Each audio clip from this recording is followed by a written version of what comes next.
Everything started innocently. Noah, a curious 6-year-old boy, had begun complaining about restless nights. He would wake up scratching furiously, his skin covered in red welts. His father, Oscar, thought it was just an allergy or a reaction to some detergent. But when the marks persisted and began appearing on his own skin, he became convinced that something more serious was going on. One night, armed with a flashlight and a magnifying glass, Oscar decided to investigate Noah's bed. What he found left him frozen.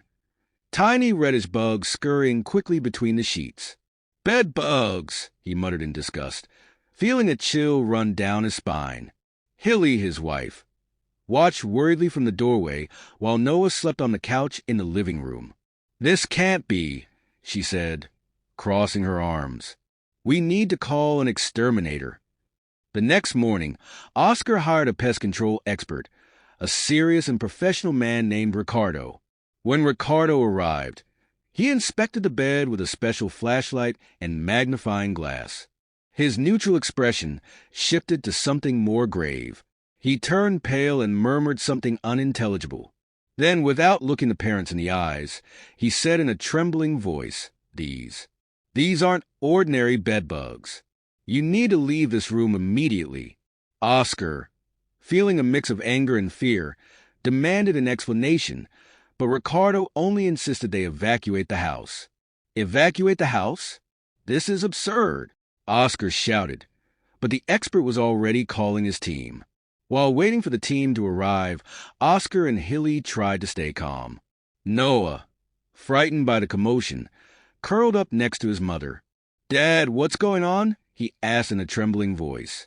Oscar, feeling the weight of uncertainty, knelt to hug him. "Nothing, champ.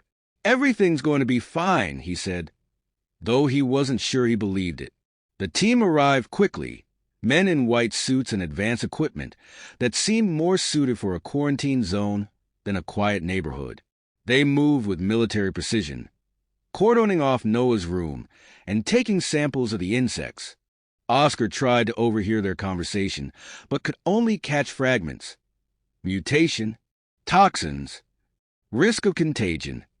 Ricardo finally explained the situation. "What we found here isn't just a common infestation," he said. "These insects appear to be a new species. They're extremely rare and potentially dangerous. We can't take any chances." The family was moved to a research center for evaluation. Each of them underwent thorough medical exams, and the anxiety grew when Noah's results showed irregularities. "There's something in his blood," explained Alex, a researcher who seemed to know everything but couldn't share it. At the center, Noah's health worsened. He grew weak, pale, with a high fever and a strange rash spreading across his body. "We have a possible solution," Alex said, "but it's experimental. We need compatible blood and fast." Oscar didn't hesitate to offer himself as a donor. After the necessary tests, his blood proved to be compatible, and the transfusion began. As Oscar's blood slowly dripped into his son's veins, the room was filled with tense silence. Meanwhile, the researchers continued studying the insect samples. They discovered that these bugs were not native. They had likely arrived from abroad, possibly carried by a family friend who had recently visited from Brazil. These insects were carriers of an unknown virus, capable of mutating rapidly and severely affecting humans, especially children. "This could be a global threat," Alex told Oscar. "That's why we're taking so many precautions." After hours of uncertainty, Noah began showing signs of improvement. He opened his eyes, weak but conscious, and gave a faint smile upon seeing his parents. "What happened?" he asked in a hoarse voice. "You're going to be okay," Hilly said, stroking his hair. "We're here with you." Oscar, relieved, hugged his son tightly and promised that everything would get better. The family spent several more days at the center, while experts disinfected their home and assessed the risk of virus spread. Finally, they were discharged and moved to a temporary house, while their home was thoroughly secured. Oscar and Hilly knew their lives would never be the same, but they were grateful to have Noah safe. "This has been a nightmare," Oscar said one night as he held his wife.